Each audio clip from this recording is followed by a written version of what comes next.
这个是我们新品天星1号车载空气净化器，你可以看到它的造型是一个机器人的外观，然后我们两边的话是双核的负氧离子发射头，这两个头发射出来的。然后我们等一下要做一个视频给大家看一下，主要是一个除烟的一个效果。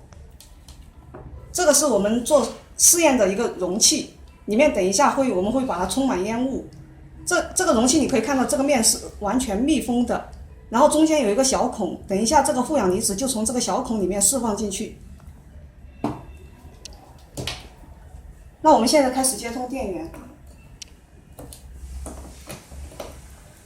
接通电源以后，你可以看到它现在已经处于工作的状态，这个灯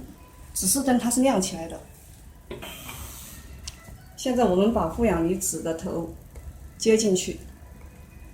然后我们看到它在1秒以内就已经快速的把这个烟雾完全的清除掉了。